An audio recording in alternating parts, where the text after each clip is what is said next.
लालू यादव का मतलब ही होता है बिहार में भ्रष्टाचार, लूट, हत्यारा। हर पार्टी चाहती है कि हम लोग ज्यादा से ज्यादा सीट पे लड़े। गठबंधन के विपरीत जाके हम लोग कुछ नहीं करेंगे। इतने वर्ष तो आपने एंटी नीतीश पॉलिटिक्स किया है और अब आप नीतीश जी के गुणगान गा रहे हैं। मेरी राजनीतिक पैदाइश ही नीतीश कुमार को मुख्यमंत्री बनाने के लिए। लालू जी और नीतीश जी सामने सामने यही दो हैं। तेजस्वी हैं तो सही, वो प्रतिनिधि हैं बेचारे, वो नेता नहीं है। वो एक बड़े नेता के पुत्र हैं, इससे ज्यादा क्वालिफिकेशन नहीं है। बार बार जो पेपर लीक होता है तो कॉन्फिडेंस नहीं रहता है एग्जाम सिस्टम में या फिर एजुकेशन पॉलिसी में। बिहार में पेपर लीक हुआ ही नहीं आज तक। Your father, he said that जान के Prashant attacked you. Are you trying to attack me because I am a Dalit?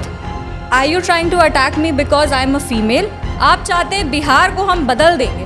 आप कैसे बदलेंगे जब आपको एक बेटी का सक्सेस ही नहीं पच रहा है?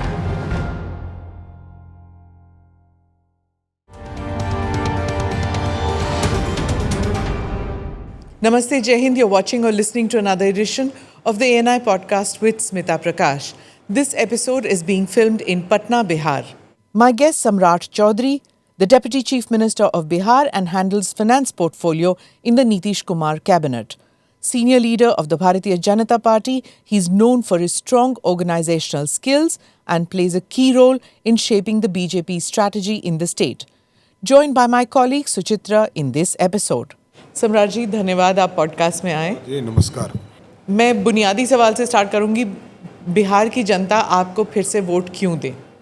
पिछले 20 वर्षों में एनडीए ने काम किया, विकास किया, बिहार की समृद्धि के लिए काम किया, बिहार में सुशासन स्थापित किया, बिहार में आपको रूल ऑफ लॉ दिखेगा, बिहार में एक एक चीज को बढ़ाने का काम किया।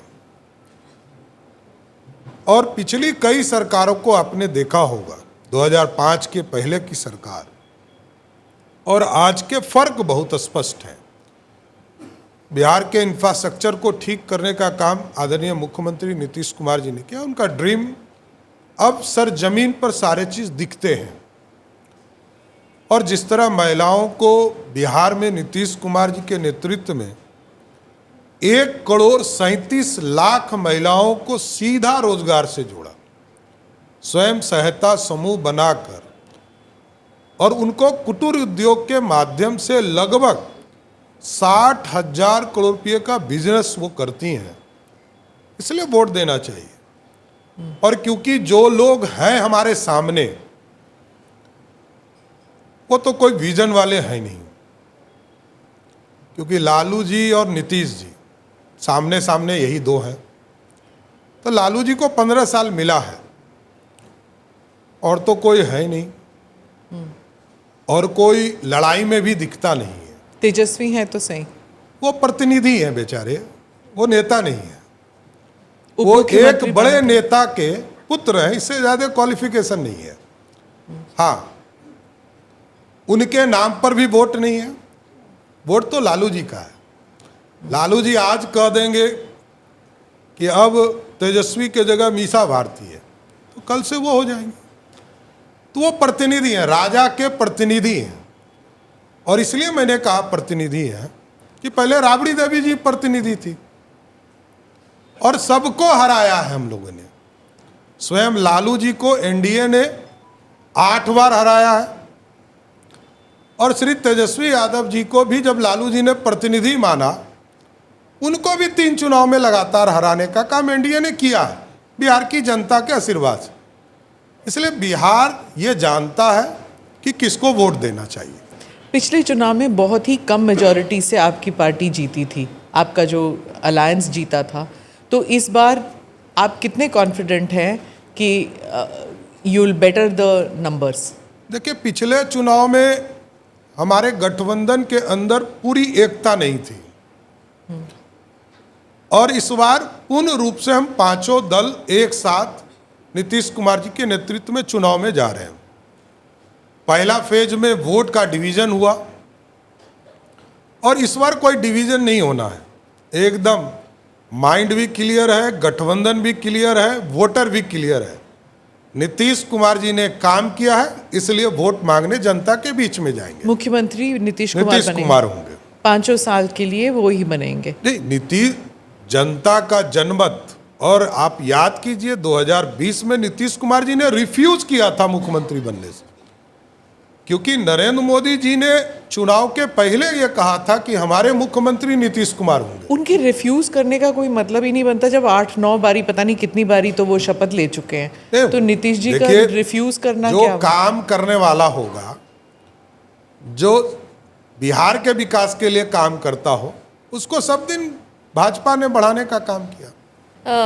सम्राट जी, बीजेपी को कहा जाता है कि बैलेंस पॉलिटिक्स करती है, और बिहार की अगर बात करें तो आप जो हैं उसका बेड़ा आपने उठाया है, और आप एक तरफ जेडीयू को भी संभाल रहे हैं, एक तरफ एलजेपी को भी संभाल रहे हैं, एक तरफ उपेंद्र कुशवाहा को भी संभाल रहे हैं, जीतन राम मांझी को भी संभाल रहे हैं, और फिलहाल एनडीए की सीट शेयरिंग को लेकर भी जिस तरीके से सबकी आकांक्षाएं देखी जा रही हैं, सबकी उम्मीदें अब सामने आ गई है खुल के, और महागठबंधन की नज़र भी इस पर है, टारगेट भी किए हुए हैं आप लोगों को।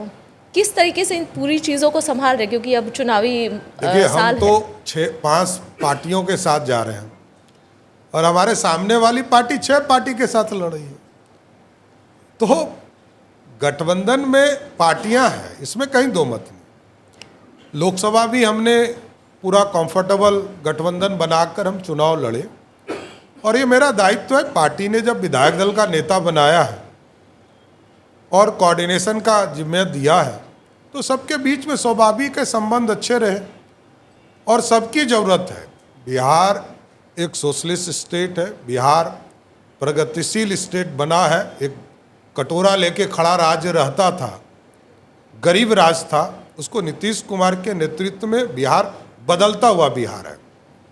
आज यहाँ सड़कें अच्छी हो चुकी, बिजली घर घर तक पहुँच चुका, आपको पानी पहुंचा दिया गया। देश में सबसे पहला राज्य है जिसने घर घर पानी पहुंचाने का काम किया। हम उसके एम्पावरमेंट का काम आगे बढ़ा रहे हैं। हम डरते थे बाढ़ से, फ्लड फाइटिंग का काम करते थे, अब इरिगेशन का काम कर रहे हैं। फ़र्क ये है। और जहां तक हमारे यहाँ 1,92,000 क्यूसेक पानी छूटते थे नेपाल से, तो हमारे 16 डिस्ट्रिक्ट में पानी ही पानी दिखता था। 2008 की बात है, और आज 2025 में 6.5 लाख क्यूसेक पानी छोड़े नेपाल ने, तब भी हमारे मात्र 56 गांव में पानी आया जो कि बेसिन में है, उसी गांव में पानी आया। तो ये एम्पावरमेंट किया गया। हम डरते थे, कोसी हमारे लिए अभिशाप था, आज उसको हम वरदान में ट्रांसफॉर्म कर रहे हैं। आपकी राजनीति में इतने वर्ष तो आपने एंटी नीतीश पॉलिटिक्स किया है, और अब आप नीतीश जी के गुणगान गा रहे हैं। कहाँ पर आइडियोलॉजी, कहाँ पर आप कॉम्प्रोमाइज़, इतना कैसे हो सकता है? मैं बता रहा हूँ, मेरी राजनीतिक पैदाइश ही नीतीश कुमार को मुख्यमंत्री बनाने के लिए हुई। मैं तो राजनीति में आता ही नहीं। यदि लालू प्रसाद जी तत्कालीन मुख्यमंत्री थे, उन्होंने जेल हमें नहीं भेजा होता, तो जेल नहीं भेजा होता तो मैं राजनीति में ही नहीं आता। बिहार एक ऐसा राज्य है, यहाँ एक एक व्यक्ति के राजनीति को आप देखिएगा तो बदलता हुआ चेहरा दिखेगा जी। लालू प्रसाद जी की उत्पत्ति हुई एज ए मुख्यमंत्री भाजपा की कृपा से। आज भाजपा के सबसे विरोधी चेहरा है। इसको कौन मानेगा? कोई नहीं मानता। न्यू पीढ़ी को पता भी नहीं है कि भाजपा ने ही मुख्यमंत्री लालू यादव जी को बनाया था।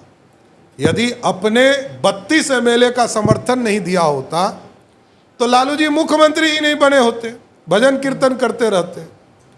देखिए, बिहार की राजनीति घूमते रहती है, कभी हम सत्ता में होते हैं, कभी हम विरोधी होते हैं, इसमें कहीं दो मत नहीं है। लालू जी भी नीतीश जी के पीछे क्यों जाते हैं? बिहार नीतीश कुमार जी ने बनाया है, इससे मैं डिफर नहीं कर सकता हूं। लालू जी को एक बड़ा मौका मिला, 15 साल तक बिहार के मुख्यमंत्री अपने रहे और अपने मुखौटा को मुख्यमंत्री बनाकर 8 साल रखा। इसके बाद भी बिहार में कुछ नहीं किया उन्होंने। वो कहते हैं हमने सामाजिक न्याय। सामाजिक न्याय क्या होता है? सामाजिक न्याय का मतलब थोड़े होता है कि कोई राजा बन जाए। वो राजा थे, सिर्फ और सिर्फ राजा। आए थे गरीब का बेटा बनकर और सत्ता में बैठने के बाद राजा हो गए। पहले राजा आए स्वयं, फिर रानी लाया, फिर राजकुमार लाए, फिर राजकुमारी लाया। यही है कंसेप्ट लालू जी का। उनके लिए कोई बिहार का विकास का मॉडल नहीं है। अब जहाँ तक मेरी राजनीति है, बड़ा स्पष्ट है। मैंने कहा कि 1995 में यदि लालू प्रसाद जी ने मेरे परिवार के 22 लोगों को जेल में नहीं डाला होता तो मैं राजनीति में भी नहीं आता, दूर दूर तक राजनीति में नहीं आता। और मैं तो 3 साल तक केस लड़ता रहा अपने, जो हमने एक मच्छर भी नहीं मारा होगा। और मेरे ऊपर 17 मर्डर केस डाले गए लालू जी के द्वारा, शुद्ध पॉलिटिकल। इसलिए राजनीति में आया हूँ, पीड़ा से भी राजनीति में आया हूँ और संघर्ष भी करता हूँ। नीतीश जी खिलाफ में थे तो उनके खिलाफ लड़ता था, आज समर्थन में खड़ा हूँ तो पीठ पर सबसे पहले सम्राट चौधरी खड़ा है, इसमें कहा दो मत। आपने कहा कि उन्होंने तुष्टीकरण की राजनीति की थी। एकदम, लालू प्रसाद जी तुष्टीकरण के लिए ही जाने जाते। उन्होंने एक फार्मूला दिया 1990 में, बूथ कैप्चरिंग्स का एक सब्जेक्ट था। बूथ कैप्चरिंग, वोट जनता ने या विधायकों ने, जिन विधायकों ने उनको मुख्यमंत्री बनाया, उनके बातों को सम्मान नहीं किया, लेकिन उन्होंने एक फार्मूला बनाया माई, और बूथ कैप्चरिंग से चुनाव जीतने लगे। लोकतंत्र कहीं और था, रिजल्ट कुछ और आता था। सत्ता का दुरुपयोग करके चुनाव जीत जाते थे। ये तो केजे राव जी और कई इलेक्शन कमीशन ऐसे आए जिन्होंने बिहार में लोकतंत्र को स्थापित किया। इसलिए आज हम लोग कह सकते हैं कि जनता की आवाज़ नीतीश कुमार के नेतृत्व में और एनडीए के नेतृत्व में दिख सकता है। सम्राट जी, चुनावी साल है, जनता जवाब पूछेगी, जनता जवाब मांगेगी। और अगर बात की जाए कि आप लोगों ने क्या क्या किया, जनता के समक्ष क्या क्या काम रखेंगे, लेकिन उससे पहले एक सवाल ये भी है कि तेजस्वी जी अभी थोड़ी देर पहले आए थे और वो कह रहे थे कि काम तो हुआ नहीं है। सम्राट चौधरी और विजय सिन्हा 2 डिप्टी सीएम, कारनामे ज़रूर हुए हैं। तो कैसे इसको आप क्लैरिफाई करेंगे, काम हुआ या कारनामे हुए, क्या हुआ? स्वाभाविक है, बताना चाहिए कि कारनामे क्या हुए। सरकार हॉर्स ट्रेडिंग लालू जी का परिवार ने किया। हमारे विधायकों को खरीदने का प्रयास उन्होंने किया। बता दें उनके कौन विधायकों को खरीदने का प्रयास किया? वो सरकार गिराना चाहते थे। और उन्होंने, याद होगा एक डायलॉग था फेमस कि हम जो कहते हैं वो करते हैं और जो हमने वादा किया है सरकार गिरा कर दिखाएंगे। तो सब वादा उनका फेल हो गया। आपकी पार्टी भी तो ऑपरेशन कमल करती है। देखिए, मेरा स्पष्ट मानना है, जो मेरे नीति और सिद्धांत से मेरे साथ आते हैं उसमें कोई दिक्कत नहीं। लेकिन यदि कोई पकड़ कर रखता हो, मैंने तो उस ऑपरेशन में उसके घर से विधायक को अपने पक्ष में लाया, उनके घर से, जिसने लिख के दिया पुलिस को कि मैं सरकार के पक्ष में, उसने वोट किया आके, उनके घर से निकलवाया। तो वो सैद्धांतिक था? नहीं, सैद्धांतिक कैसे हो सकता? मैंने यही तो कह रहा हूं कि जो विधायक स्वतंत्र हो पर लीक कर दे रहा हो पुलिस को, तो वही तो सैद्धांतिक है। और कोई यदि उठा कर ले जाता हो वो गैर कानूनी है। और मैं तो ये भी कहता हूं कि सारे ट्रेस हैं हमारे पास कि रांची में कौन विधायकों के साथ खड़ा था, इनके सांसद वहां क्या कर रहे थे, उस विधायक के साथ क्यों थे, सारे चीज़ों का कारनामा हम लोग के पास है। और लालू जी को कारनामे की जरूरत नहीं है। लालू यादव का मतलब ही होता है बिहार में भ्रष्टाचार, लूट, हत्यारा, जितने लोग हैं उन्हीं के पार्टी में होंगे। पर फिर भी लोग उन्हें लेकिन वोट रूल देते ऑफ हैं। वोट नहीं देते हैं। वोट तो एक फिक्स है, इससे अधिक कभी नहीं उनको मिलता है। वो लड़ते अच्छे हैं क्योंकि उनके पास 20-25% वोट दिखते हैं, हारते 2-2 लाख से हैं। पार्लियामेंट में पूरा प्रदेश में आप देखिए कि बिहार ऐसे एक राज्य रहा जहां 75% हम रिजल्ट लेकर ही आए, और गलती से वो लोग 2-3 सीटें जीत गए, वो भी नहीं जीत पाते। लेकिन कानून व्यवस्था पर तो आप लोग पर सवाल एकदम उठे मैं- हैं। अभी फिलहाल जो मर्डर हुआ उस पर भी लालू यादव अब उन्होंने वही तो ट्वीट किया और ये उसके वही- बाद अभी तेजस्वी भी यही बोल कर दुखद गए। है बहन जी कि एक ही जगह पर दो हत्या होती है। एक 9 वर्ष की दलित बच्ची का हत्या होता है जिसके साथ रेप होता है, और उसी के बगल में एक स्वर्ण समाज की बेटी का हत्या होता है, उसके साथ भी रेप होता है। नेता विरोधी दल क्योंकि राजनीति करने गए थे, तो एक बेटी के परिवार से मिले और लौटकर चले आए, क्योंकि किन्हीं नेता के स्वजाति थे वो, तो वो अपराधी जो था जहाँ स्वर्ण समाज की बेटी के साथ अन्याय हुआ था नहीं गए। देखिए, हम लोग रूल ऑफ लॉ के चलते हैं। 48 घंटे में ऐसा कौन सा क्राइम है जिस पर कार्रवाई बिहार सरकार नहीं करती हो, ये बताइए। व्यक्तिगत झगड़े होंगे, इसको हम नहीं रोक सकते। व्यक्तिगत लड़ाई होगा, इसको कौन रोक सकता है? दुनिया में कोई नहीं रोक सकता। लेकिन रूल ऑफ लॉ है बिहार में। कोई बड़ा आदमी आपको जेल के अंदर ही दिखेगा। यहाँ कोई बड़ा से बड़ा क्रिमिनल हो और किसी पार्टी का हो, वो सब जेल के अंदर रहा और न्यायालय ने तय किया तभी वो बाहर आ सके। लालू जी का राज था, उनके सीएम हाउस से अपराधी छोड़े जाते थे, उनके घर में रैंसम लिए जाते थे। यही फर्क है नीतीश और लालू में। राहुल गांधी ने कहा कि जिस तरह महाराष्ट्र में मैच फिक्सिंग हुई है, वैसे ही इलेक्शन कमीशन अब बिहार में मैच फिक्सिंग करेगा। उनका ही has no faith in election commission. उन्होंने कहा कि बिहार का इलेक्शन वैसे तो जीत नहीं सकती है जो बीजेपी और जेडीयू है, इसलिए वो मैच फिक्सिंग करने वाली है यहाँ देखिए, पर। 233 सीटें आने के बाद भी यदि एहसास नहीं है कि लोकतंत्र क्या है, तब तो कुछ हम नहीं कर सकते।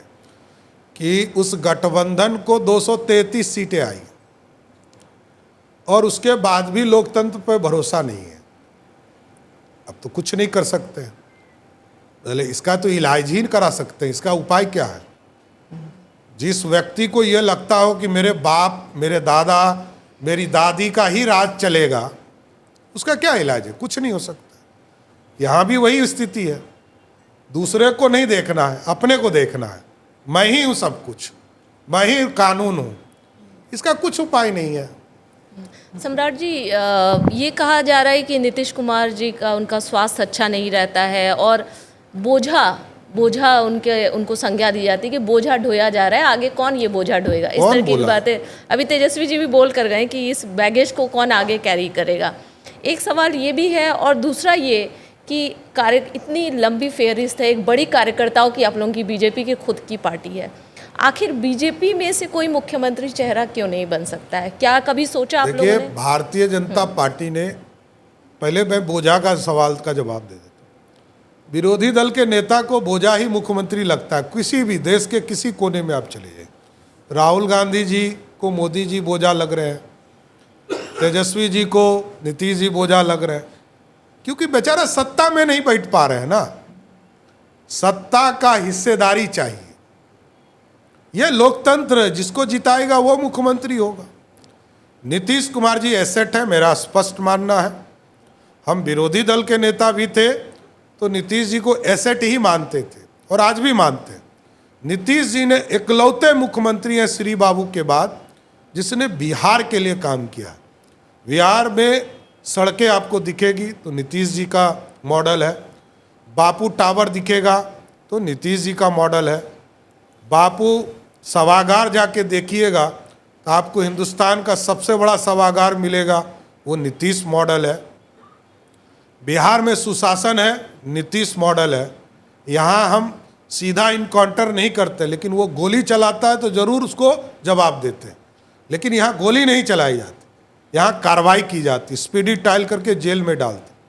अब दूसरा पक्ष है कि बिहार के लोकतंत्र में बिहार एक ऐसी बनावट है जिसमें अपनी अपनी पार्टियों का सबका योगदान है और सबने एक महत्वपूर्ण रोल बनाया। तो आज के परिस्थिति में नीतीश कुमार जी और एनडीए का एक ऐसा मजबूत गठबंधन है, और ये आज नहीं बना है, 1996 में बना है। जब 2000 में नीतीश कुमार जी के पास मात्र 34 MLA था, तब भी उनकी को मुख्यमंत्री माने थे। बाद में तो नीतीश जी की पार्टी बड़ी हो गई, इस बार 43 आया तो भी हम लोगों ने मुख्यमंत्री, इसलिए आगे भी मुख्यमंत्री हमारे नीतीश कुमार ही होंगे। सम्राट जी, पेपर लीक का जो मसला है वो युवाओं के लिए बहुत ही इमोटिव इशू है।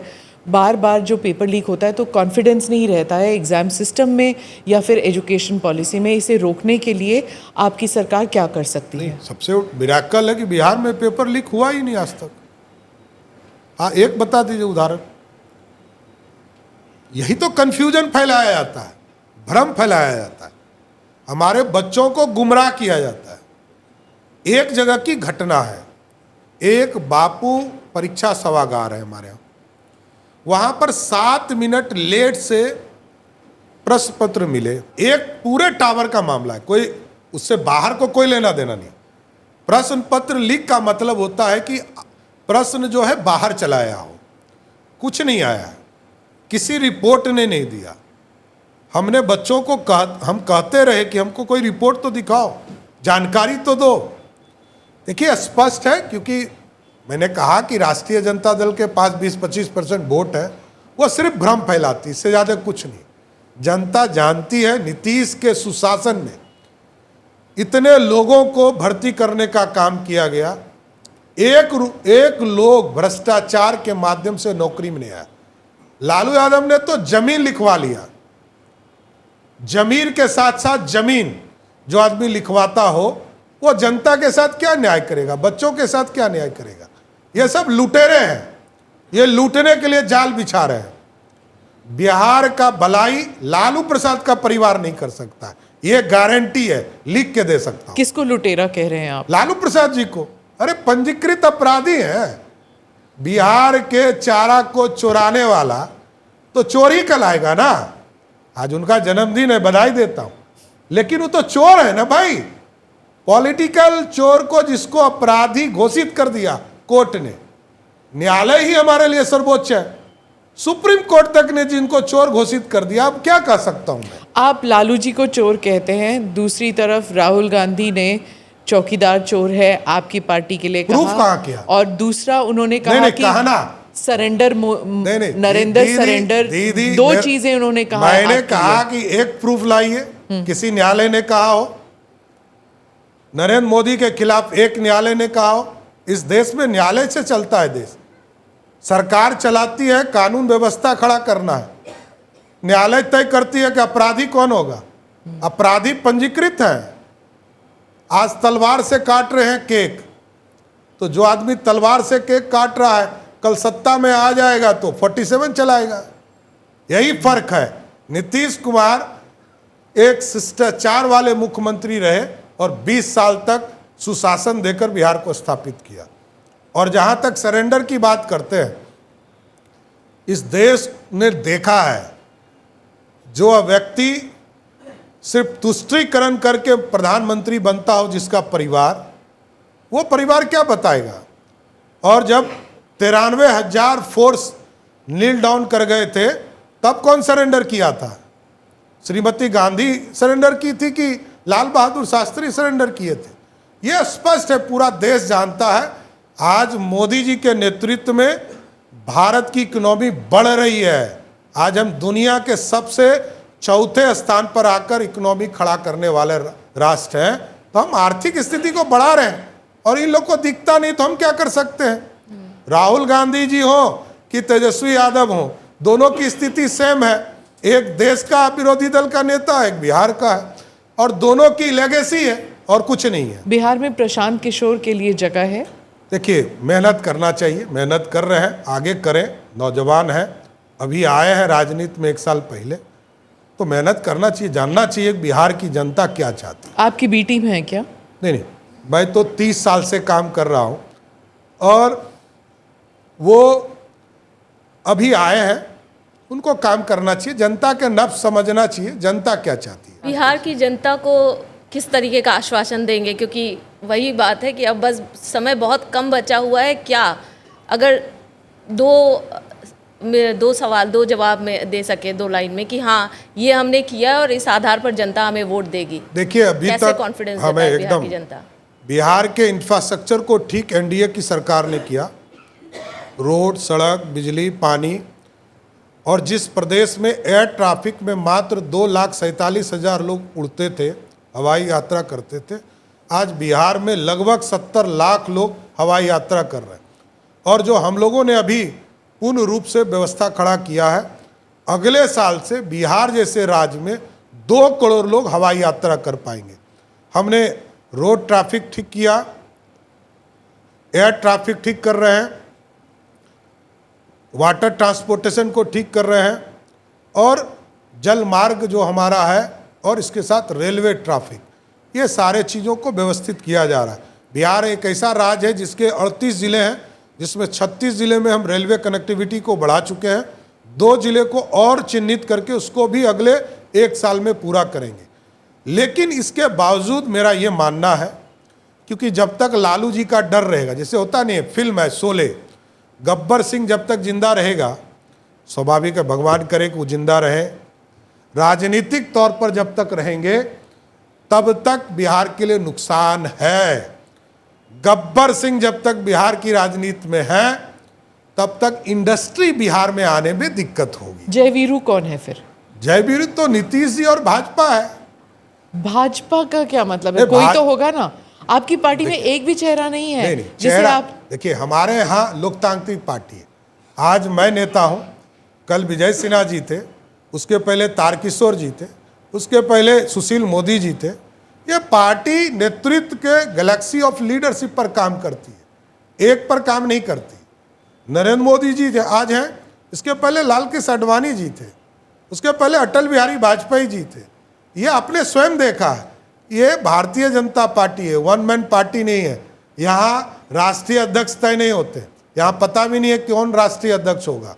लेकिन दूसरे किसी पार्टी को देखिएगा, सबका राष्ट्रीय अध्यक्ष तय है। मैं तो लालू जी को पिछले 28 वर्ष से राष्ट्रीय अध्यक्ष देख रहा हूँ, इसलिए आगे भी उन्हीं को देखूंगा, या उनके पुत्र को देखूंगा, उनकी पत्नी को देखूंगा, उनकी बेटी को देखूंगा। और हम नीतीश जी को ही ओथ टेकिंग सेरेमनी में देखते रहेंगे। हलफनामा वही देंगे। नीतीश कुमार जिस दिन काम करना बंद करेंगे उस दिन मैं बात करूंगा। नीतीश कुमार जी विकास के लिए काम कर रहे हैं, लेकिन मैं मूल बात पर आ रहा हूं कि बिहार अब उस दौर पर खड़ा है, सुशासन स्थापित है, विकास की किरण गांव-गांव तक पहुंच गई, इंफ्रास्ट्रक्चर हो गए, एयर ट्रैफिक हो गए। अब हम अगले 5 वर्षों में आपको गारंटी दे के जा रहा हूं कि 5 वर्षों में हम चिन्हित करेंगे कि जो बिहारी बाहर में चले गए हैं, जो लालू जी के 15 साल में बिहार से पलायन कर गए, क्योंकि पलायन हमारे जीवन में 90 से 2005 में ही आया, उसके पहले पलायन नहीं था। लालू जी ने जिनको भगा दिया था, एक एक व्यक्ति को चिन्हित करेंगे, पत्र लिखेंगे, आग्रह करेंगे और बिहार लौटाकर यहाँ इंडस्ट्री खड़ा करेंगे। क्योंकि बिहार जब बटा था, जब हम वोट डाल रहे थे तो हम लोग रो रहे थे, लेकिन सरदेय अटल बिहारी वाजपेयी जी का सपना था कि आदिवासी के लिए एक राज्य होगा। आपको जानकर आश्चर्य होगा कि मात्र 12.61% हमारा रेवेन्यू था बिहार का, और झारखंड का रेवेन्यू था 87% से अधिक रेवेन्यू था। आज हमें गर्व है, मैं वित्त मंत्री हूं, और नीतीश जी और सुशील मोदी जी ने जो व्यवस्था खड़ा किया, बिहार जैसे राज्य में जब मैं बजट पेश किया, और 1 घंटा पहले झारखंड ने बजट पेश किया, 1,40,000 करोड़ का बजट झारखंड ने पेश किया, और हमें गर्व हुआ कि मैंने 3,17,000 करोड़ का बजट पेश किया, जहां कोई इंडस्ट्री नहीं है। लोग कहते थे बालू, और एक नेता लालू प्रसाद जी का नाम लिया जाता था, यही 2 चीज बिहार में बचे। उस बिहार को समृद्ध बिहार बनाया।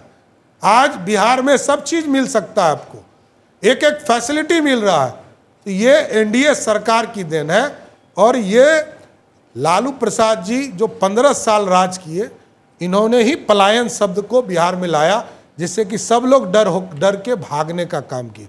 इसलिए बिहार के लोगों को बिहार में लौटाकर बिहार में इंडस्ट्री को खड़ा करना, यही हमारे लिए सबसे बड़ी चुनौती है। Thank you very much. आप पॉडकास्ट में आए, धन्यवाद। आपको शुभकामनाएं। धन्यवाद।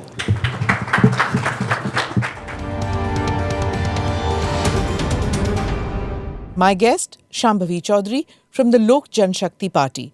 She's a member of the Lok Sabha representing Samastipur and one of the youngest parliamentarians in the country. She's appeared in episode 258. Thank you, Shambhavi, for coming on the Thank podcast. you for having me, and thank you for coming to Bihar. I'm so happy you guys are here. Yes, the podcast has traveled to Patna, and those viewers and listeners who want to listen to the earlier podcast with Shambhavi, 258 is the episode. You can watch that, and today we have questions from the audiences also. But usse pehle, let me ask you, your father was on the podcast, Yeah. and humne unse kuch sawal puche, and we asked him about this case that he has going with Prashant Kishore, and he said that जान के प्रशांत attacked you Yeah. in that thing. क्या आप भी ऐसे सोचते हैं कि it was a personal thing? First of all, I don't think Prashant Kishore is worth the time that this conclave should waste on. तो सबसे पहले तो वहीं से शुरू करते हैं. बट हाँ, because now that you asked this, I think it's a personal attack. And हम लोग, I come from a political family and I'm a third generation politician, and I've learned one thing from my family and from all these years that I've watched politics, that politics is a fight between ideology. It's not a fight between two people. And you should always refrain from personally attacking somebody, because politics मेरी और आपकी लड़ाई नहीं है. ये हम लोग जनता के लिए लड़ते हैं, अपने विचारधारा के लिए लड़ते हैं. Prashant Kishor purposely brought this issue in a press conference. He didn't say it in a drawing room conversation. He didn't mention it to somebody. It was a proper press conference where he tried to attack me on political legacy, और वो पता नहीं क्या वो बोले कि ticket के लिए वो मेरे को हाँ खरीदा, अटैक किए वो उसके लिए. And I think it made no sense, because आप किसको अटैक कर रहे हो? Are you trying to attack me because I am a Dalit? Are you trying to attack me because I am a female? और are you trying to attack me because you think I am an scapegoat? क्योंकि अगर आपको political party को attack करना है तो LJP में और भी एमपीज़ हैं. लोक जनशक्ति पार्टी को ही अगर आपको अटैक करना था तो उसमें और भी एमपीज़ हैं. Why did you pick me out? अगर आप मेरे को पिक किए, वो सिर्फ यही एक्सप्लेन करते कि अगर दलित महिला कोई आगे बढ़ रही है तो ये आपका सामंती सोच है. This is your aggressiveness, this is your ego. ये अहंकार है कि आपको लगता है कि कोई दलित महिला आगे नहीं बढ़ सकती, और अगर कोई बढ़ रही है तो आप उसको पर्सनली अटैक कर दो, वो भी एक प्रेस कॉन्फ्रेंस में. You are a female reporter, she is a female reporter, we have 3 females on the stage. आप बताओ कि हमारे समाज में ये प्रॉब्लम क्यों है कि जब बेटियाँ आगे बढ़ती हैं तो बोल दिया जाता है इसको पर्सनल कोई फेवर मिला इसीलिए ये आगे बढ़ी है. There are so many female students out here. आप इनसे पूछिए, अगर ये कभी लाइफ में अच्छा करके चले जाएंगे तो इनके अकम्पलिशमेंट को क्यों जोड़ दिया जाता है पर्सनल फेवर से? अगर आप वंशवाद पे अटैक करते, परिवारवाद पे अटैक करते, तो आप परिवारवाद के प्रोडक्ट्स को अपने पार्टी में क्यों रखें? टॉक अबाउट योर प्रदेश अध्यक्ष, टॉक अबाउट जननायक Karpoori Thakur granddaughter. If you want to talk about political legacy तो आप उसका प्रचार प्रसार करते हो, पर मेरा प्रचार प्रसार करने में आपको दिक्कत हो रहा है. I am the bad cop. अगर आपको, यू कांट बी हिपोक्रिटिकल ना. आप एक सेंटेंस में आप मेरी बुराई करोगे और नेक्स्ट सेंटेंस में आप पार्टी के राष्ट्रीय अध्यक्ष की तारीफ करोगे. एक ही बारी में आप 2 नाव पे सवार हैं. तो basically I think he has a behaviour problem.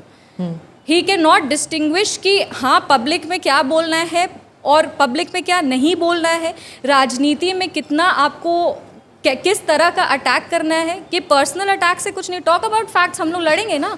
Talk about data, हम लोग लड़ेंगे उसके लिए.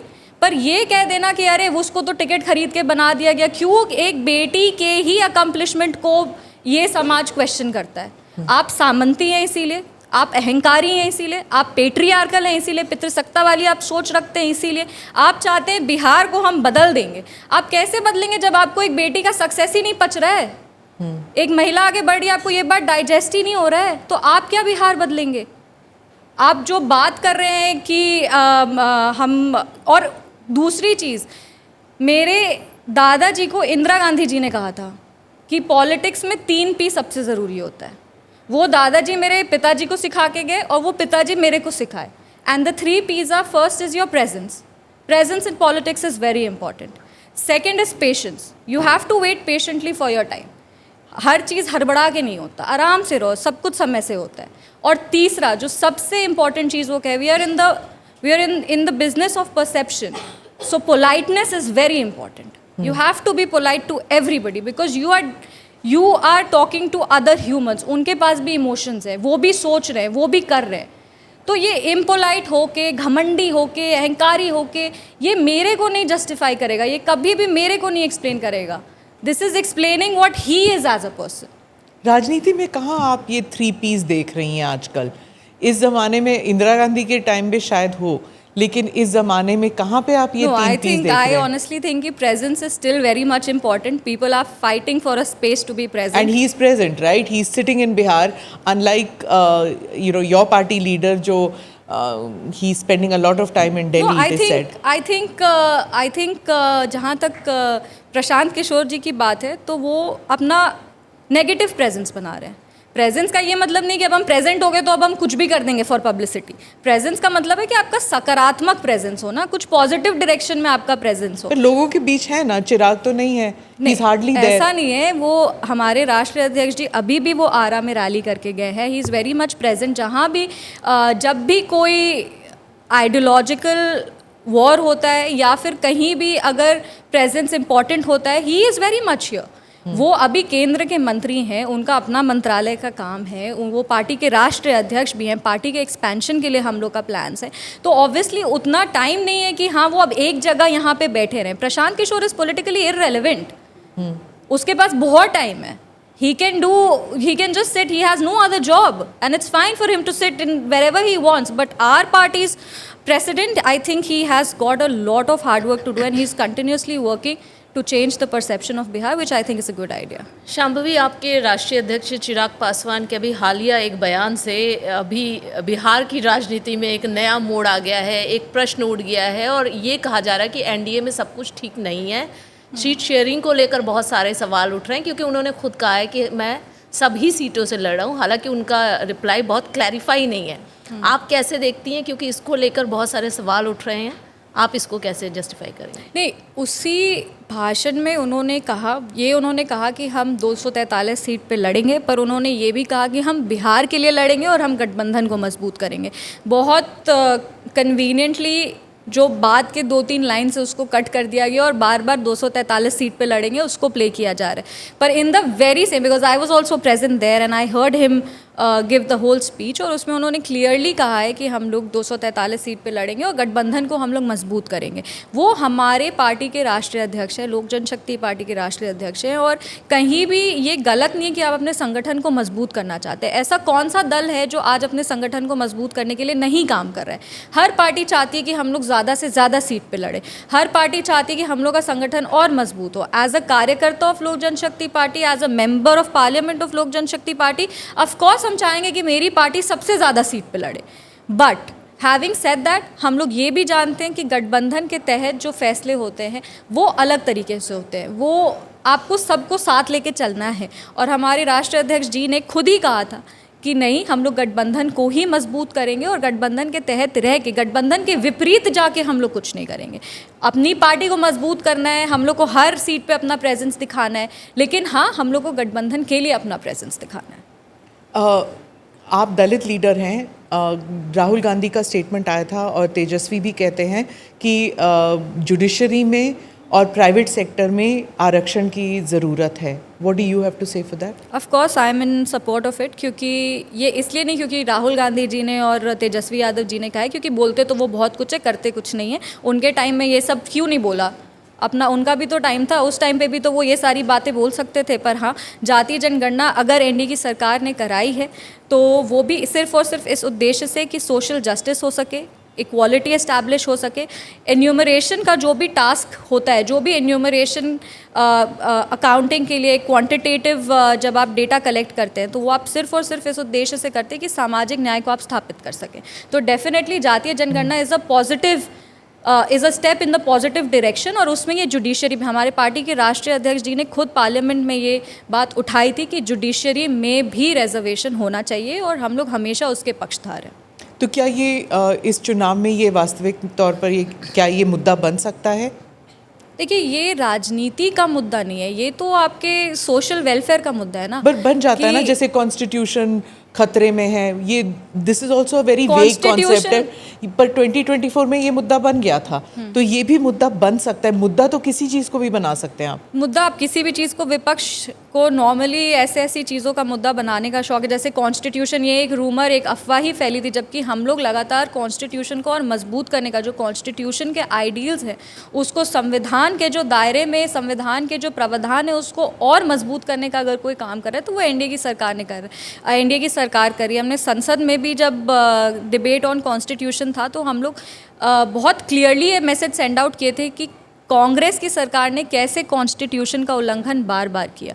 तो नेचुरली अगर आप ये सारी चीज़ों को मुद्दा बनाते हैं तो पॉलिटिकल मुद्दा तो कोई भी बन सकता है, उसके लिए दैट्स इलेक्शन में बहुत सारी चीज़ें मुद्दा बन जाती हैं, पर एंड में ये सोचना है कि क्या सही में समाज को किस दिशा में हम लोग को लेकर के जाना है। और रिजर्वेशन जो है वो एक पॉजिटिव अफर्मेटिव एक्शन है, और अगर उस पे उसको बढ़ाने का, क्योंकि जाति जनगणना जब होगी और जब हम लोग के पास डेटा आएगा तो उस हिसाब से हम लोग का पॉलिसी शिफ्ट होगा।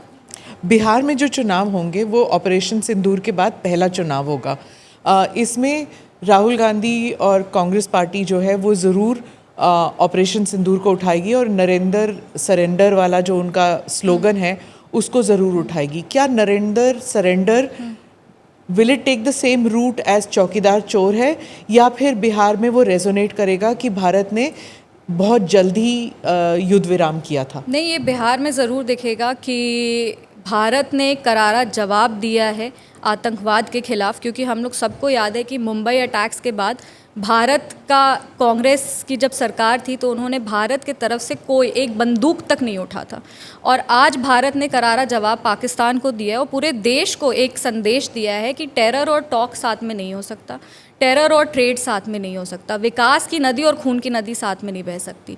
आज भारत चौथी सबसे बड़ी अर्थव्यवस्था बन गई है और पाकिस्तान IMF से अपना 21वां बेल आउट मांग रहा है। तो कहीं ना कहीं हम लोग दोनों के जो प्रोग्रेस है उसमें डिफरेंस है, और भारत जिस तरीके से प्रोग्रेस किया है, ये मैसेज क्लियर कट एक बिहार की धरती से ये पूरे भारत को संदेश जाएगा कि अब एक नया भारत स्थापित हो गया है, और ये नया भारत ना चुप बैठता है और ना ही आप कह सकते हैं कि बैठ के हम लोग वेट कर रहे हैं, कोई एक्शन नहीं ले रहे हैं। ये अब वो भारत नहीं, नया भारत है और हम लोग मुंह तोड़ जवाब देते हैं। ये संदेश बिहार पूरे भारत को देगा। शांभवी, आप युवा यंगेस्ट एमपी और जेन जी में आते हैं। आप जेन जी की सोच मेरा ही इंस्टाग्राम एकदम पे बायो आगे। भी यही है, जेन जी बिल्कुल अलग सोच और आगे की सोचने वाले, जो कहना है वो कहना है, रुकना नहीं है। बिल्कुल। क्या फोकस एरिया है, और ख़ासकर आप महिला भी हैं, महिलाओं के लिए, बच्चियों के लिए कुछ सोचा है आपने? बिहार चुनाव भी है, कुछ स्पेसिफिक आपके माइंड में है? और एक सवाल ये भी है कि महिलाएं, बच्चियां क्या सुरक्षित हैं, आराम से रात में घूम टहल सकती हैं बिहार में? बिल्कुल, हम भी एक बेटी ही हैं, हम जेंजी हैं तो इतने बड़े भी नहीं हैं, हम भी यंग हैं, और हम अपने सामने, अपनी आंखों के सामने बिहार को बदलते हुए देखें। आज एक स्टोरी हम हमेशा कोट करते कि हम लोग कभी रात में कहीं से आ रहे थे and I saw a group of girls just being themselves, normally, happily eating ice cream on Marine Drive. Just a group of girls, उसमें कोई भी मेल मेंबर नहीं था, 3-4 लड़कियां थीं, वो लोग इन्जॉय कर रहे थे, वो लोग आइसक्रीम खा रहे थे, and you know in that moment I felt कि हाँ बिहार बदल गया है। क्योंकि हम लोग वो वाला फेज़, हम तो बहुत छोटे थे, बट हाँ मेरे पेरेंट्स, मेरे फ्रेंड्स, मेरे जो भी अभिभावक हैं, वो लोग सब हम लोग को बताए हैं कि किस तरह से बिहार, हम लोग स्कूल में थे और किस तरह से जो लोग हैं वो माइग्रेट कर गए, क्योंकि यहाँ का सिचुएशन इतना ख़राब था। आज राहुल गांधी आते हैं और बिहार में माइग्रेशन पे बोलते हैं, तो वो बताइए कि ये जो पलायन का जड़ है वो बिहार में गाड़ा किसने? हम लोग तो रिवर्स माइग्रेशन के लिए काम कर रहे हैं। माइग्रेशन सिर्फ रोकने के लिए नहीं कि हम लोग के जो बिहार की जनता बाहर गई है वो भी वापस आ सके, और जो जड़ गाड़ के गए वो आ जाके माइग्रेशन पे लंबा लंबा लेक्चर बिहार में देते हैं। So naturally the situation has shifted. There is a 25-year-old member of parliament from Bihar, that itself is an example that Bihar is changing. So इसमें कोई डाउट नहीं, यहाँ पे इतनी सारी आपकी यंग फीमेल स्टूडेंट्स है who are not afraid of asking questions. I think that is the changing face of Bihar. There are so many rural women की अगर आप बात करें तो यहाँ पे कितनी सारी ऐसी योजना थी, साइकिल योजना, पोशाक योजना, दीदी की रसोई, जो रूरल वुमेन को एंटरप्रेन्योरशिप की तरफ शिफ्ट की। There is a whole study on it. So definitely जो महिलाओं की, जो बच्चियों की सुरक्षा है, जो स्थिति है, जो आर्थिक सोशो इकोनॉमिक इंडिकेटर है, वो महिलाओं में बहुत बेहतर हुआ है. एज अ लीडर हम बहुत छोटा छोटा स्टेप्स उठा रहे हैं कि अपने कॉन्स्टिट्यूएंसी की बच्चियों को, महिलाओं को हम आगे. I have donated my 5 years salary to the cause of educating women, educating girls. इसके अलावा आई हैव डिसाइडेड कि ज़्यादा से ज़्यादा हम लोग को एजुकेशन पे फोकस करना है. PHC सेंटर्स हैं जितने भी, जो प्राइमरी हेल्थ सेंटर्स हैं उस पे हम लोग को फोकस करना है. जो हेल्थ है विमेन का उसको इम्प्रूव करना है. Education is very very important. We have to work on the education system and we have to ensure good quality education for the girls, for women, and सबसे important financial inclusion.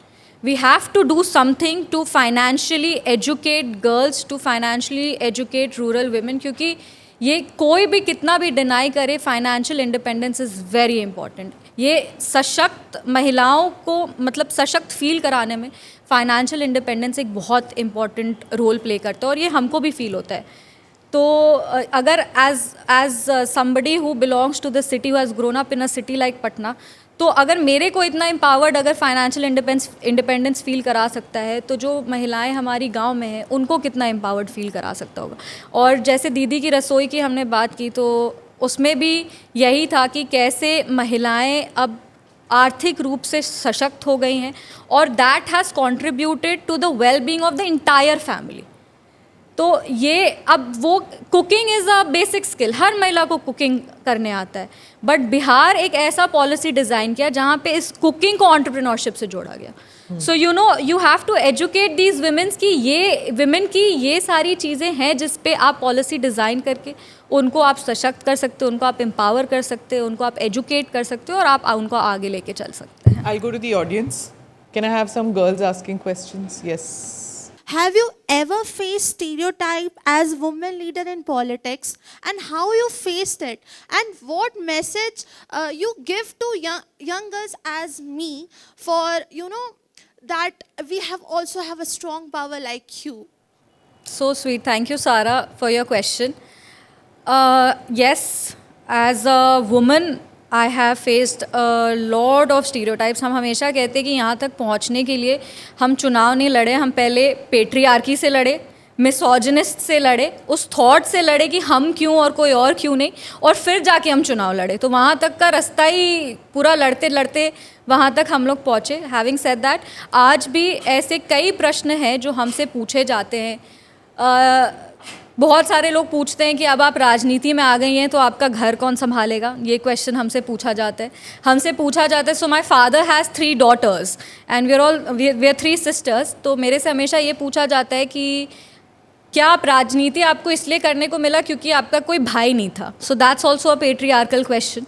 तो ऐसी चीज़ें होती हैं. चुनाव के टाइम पे लोग कहते थे इनको आप वोट दे दो और इनके पिताजी और इनके पति सब कुछ संभाल लेंगे. ये सारा चीज़ भी बहुत सारा होता है. स्पेशली अभी भी रूरल एरियाज़ में ऐसा सोच काफ़ी बदला है, बट अभी भी बहुत हद तक लोग ऐसा सोचते हैं. ये हम लोग का इनबिल्ट सिस्टम है. पेट्रियार्कल थॉट जो है ना, वो सोशल कंडीशनिंग ही हो जाता है. वो लोग वैसे सोचने लगते हैं कि this is the right way of living. And patriarchy के लिए सिर्फ मेल मेंबर्स नहीं रिस्पॉन्सिबल हैं, फीमेल मेंबर्स भी उतने ही रिस्पॉन्सिबल हैं कि हाँ दिस इज़ माई जॉब, हमको ही घर संभालना है, हम नहीं करेंगे तो कौन करेगा. So this is also something that contributes to patriarchy. But I will say that have a very strong will power. हम लोग एक ऐसे समाज से आते हैं जिसमें नारी सम्मान के लिए महाभारत और रामायण हुआ है. तो नेवर फॉरगेट दैट. कैंडल लेना हम लोग को आगे चल के लोग सिखा दिए कि कैंडल पकड़ के मार्च करो, पर हम लोग का इतिहास गवाह है कि नारी सम्मान में महाभारत हुआ है भारत में. तो इसीलिए you have to remember that. You have to always have the courage to fight for your dreams. जैसे आपके थोड़ा डिफ़िकल्ट रास्ता होता है, बट कभी भी ऐसा नहीं होता कि कुछ असंभव हो उसको आप नहीं पा सकते. Every day you will feel कि यार हमको शायद because I am a female हमको गिराने का कोशिश किया जा रहा है. But if you have a strong will power, if you have the courage to chase your dreams, it will become very very easy. And you always, I keep saying this, that all the women in Bihar, I am standing with you, I am standing beside you, and if there is any pressure or any kind of, you know, if you ever feel कि कोई मेरा साथ नहीं दे रहा है, उस time भी हम आपका साथ दे रहे हैं. It's an interesting take. Since you people are women journalists, of course there are men also, but आप journalism में जा रहे हैं. Just remember, Suchitra sitting here, I'm sitting here. It's not easy even in journalism for women. जैसे Shambhavi said, we also face the same thing. आप जब coverage करने जाते हैं, late night वापस आते हैं, parents don't like it, or your spouse may not like it कि ये कैसी नौकरी है, teacher की नौकरी कर लो, दोपहर को वापस आ जाओगे, at least you don't have to go to work. कुछ ऐसे एरियाज़ में हम लोग जाके रिपोर्टिंग करते हैं which is not considered safe for women, लेकिन हम जाते हैं, we find safety measures somehow और the other. Also when you get to a position of choosing and helping people, you should help women too. Yes. Let me tell you, when I was a reporter of Suchitra's age, I wasn't sent out on locations क्योंकि मेरा जाना मतलब cameraman के लिए अलग room, मेरे लिए अलग रूम. अगर मेल रिपोर्टर जाएगा तो मेल रिपोर्टर और कैमरामैन एक कमरा शेयर करते हैं, तो उसमें कंपनी के लिए पैसे बच जाते हैं. जब टैक्सी में जाते हैं तो they share a taxi, it is easier. Women have to, you know, ये संकोच करना पड़ता है. Companies also rethink. लेकिन आज the inclusivity has increased. So as you journalists get onto the field, you will realize it's much easier for you क्योंकि it became easier for Suchitra, and for Suchitra it became easier because of me. Same way for Shambhavi also, it's become slightly easier for her as compared to say the earlier generation of women politicians जिन्हें assignments नहीं दिए जाते थे, जिन्हें क्या कहा जाता था, आप शहरी इलाकों में लड़ो, don't fight in rural areas. These are problems that you will face, but it depends कि आप अपनी बाउंड्री कहाँ तक रोकना चाहते हो, और it should be your choice कि आप अपनी बाउंड्री कहाँ पर सेट करना चाहते हो. Next question, anybody?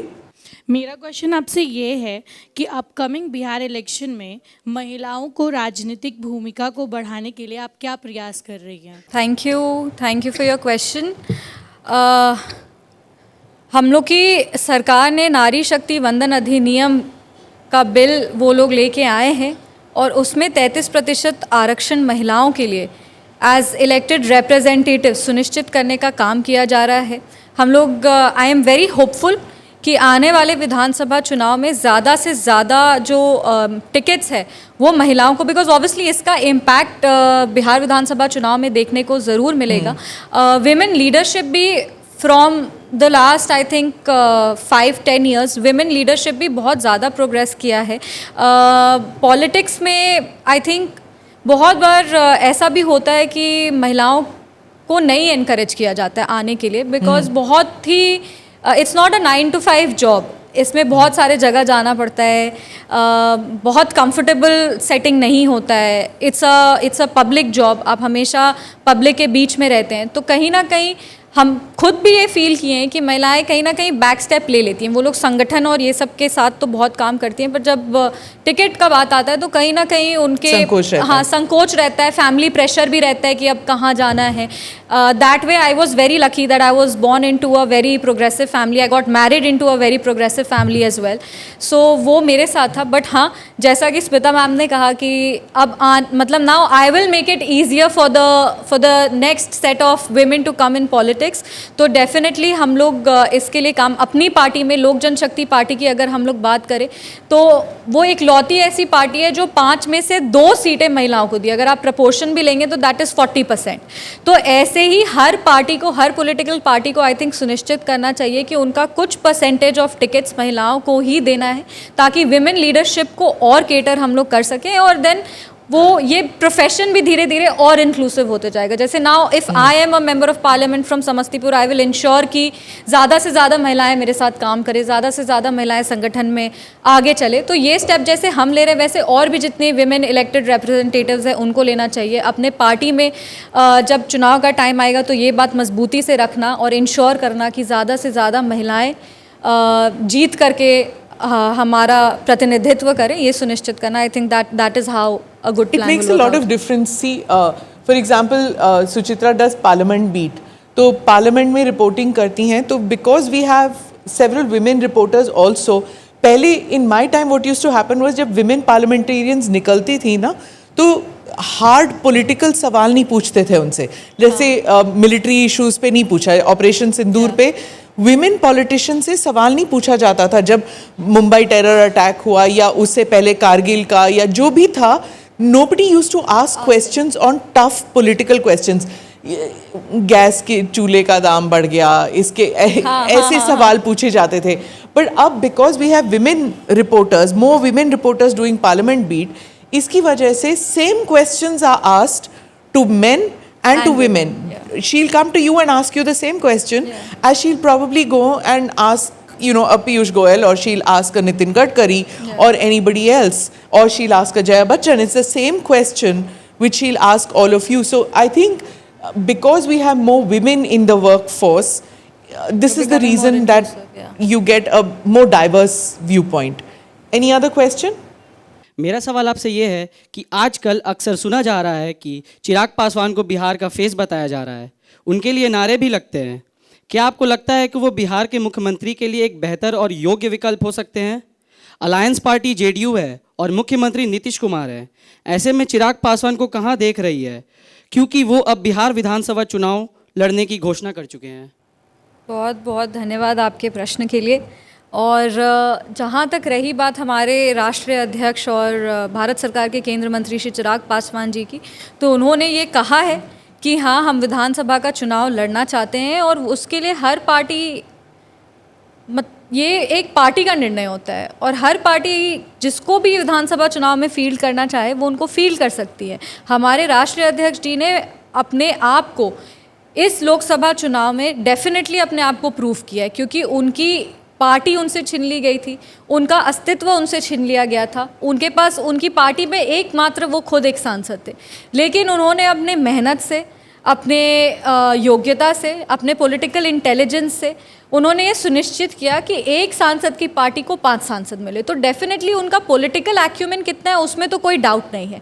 और जहाँ तक हम लोग, हर पार्टी चाहती है कि उनका नेता सर्वोच्च स्थान पे जाए, कोई भी पार्टी ऐसी नहीं है जो चाहेगी कि मेरा नेता आगे नहीं जाए, हर पार्टी चाहती है कि मेरा नेता सबसे आगे जाए। हम लोग भी लोक जनशक्ति पार्टी के, हम लोग भी हमेशा चाहेंगे कि मेरे नेता के लिए जो सबसे बेस्ट पोजीशन हो वही पोजीशन उनको मिले। तो ये हर पार्टी का सोच होता है, हर पार्टी इसको चाहती है। पर जहाँ हम लोग जब गठबंधन में होते हैं तो आपको गठबंधन के जो बाकी दल हैं उनको भी आपको लेके उनको चलना पड़ता है। और ये जब तमाम सीट का नेगोशिएशन होता है, किस तरह से चुनाव लड़ना है, सीट कैसे नेगोशिएट होगा, कैसे सीट का बंटवारा होगा, ये जब बड़े नेता तमाम दल के साथ में बैठते हैं तब ये निर्णय लिया जाता है। हम अपने राष्ट्रीय अध्यक्ष जी को बिहार का नेतृत्व करते हुए देखते हैं कि नहीं? बिल्कुल हम उनको करते हुए देखते हैं। हम बिल्कुल चाहेंगे कि मेरे नेता आगे जाएं और बिहार नहीं पूरे भारत के नेता वो बने, जो कि वो बन चुके हैं।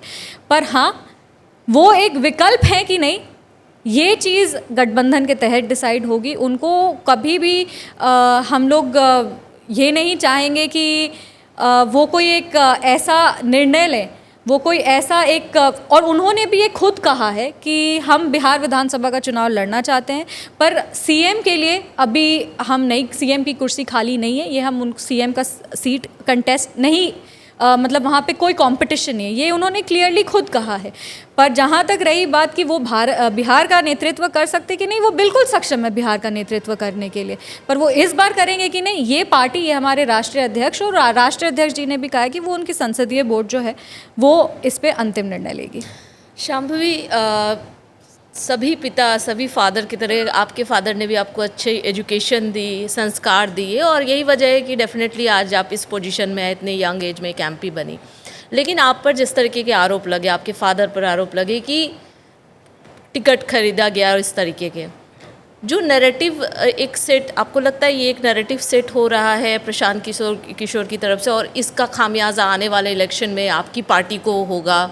और दूसरा, इसका एक और दूसरा भी पहलू है, क्योंकि ये पॉलिटिक्स में बहुत ही कॉमन बात है कि अगर कोई आता है, अपने फादर उनके हैं पॉलिटिक्स में है, ये तेजस्वी का ले लीजिए या फिर कोई भी है, तो उन सब पर इस तरीके के एलिगेशंस लगते हैं, परिवारवाद वाला।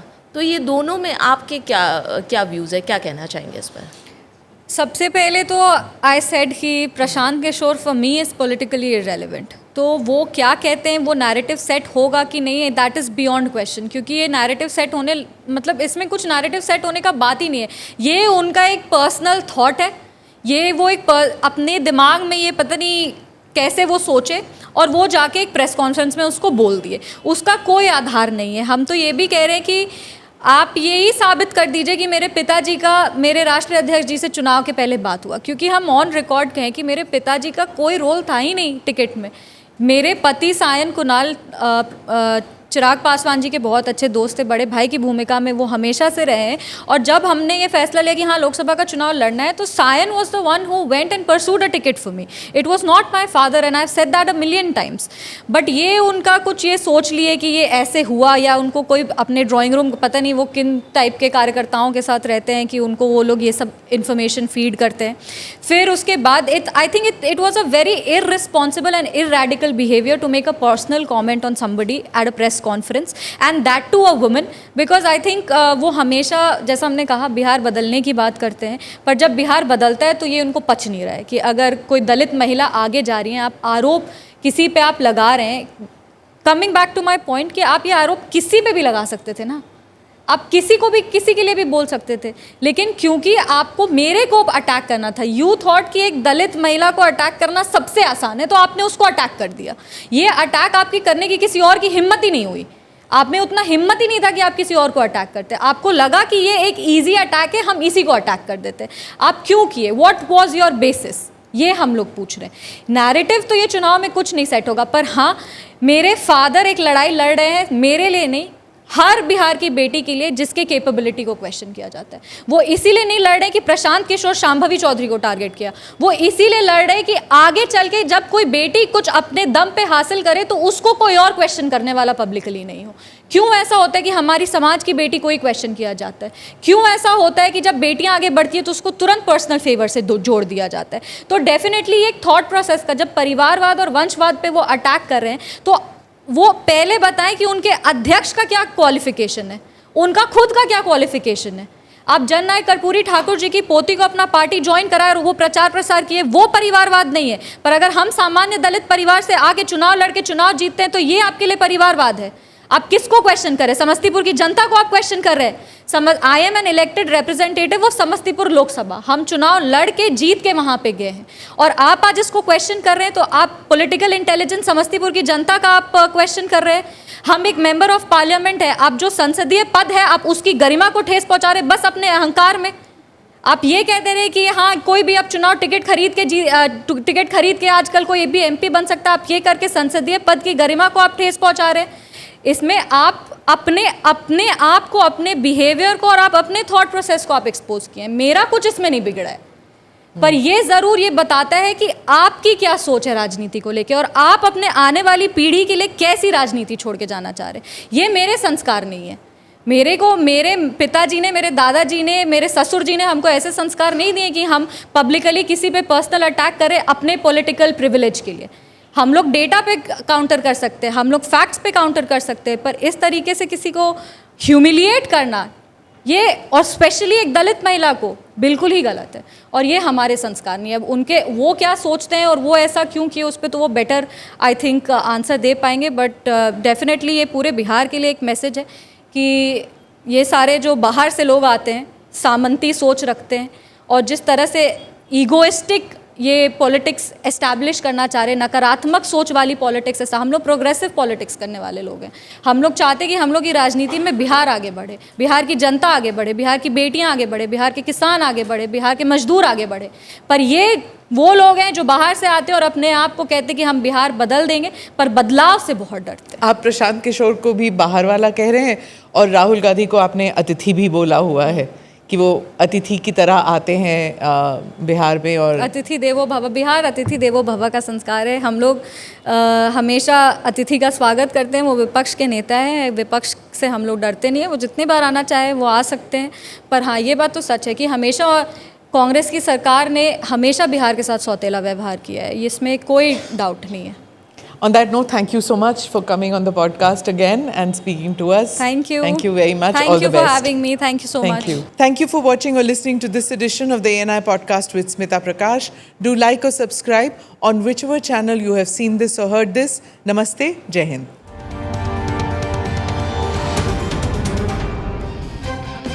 Click here to watch the previous episodes.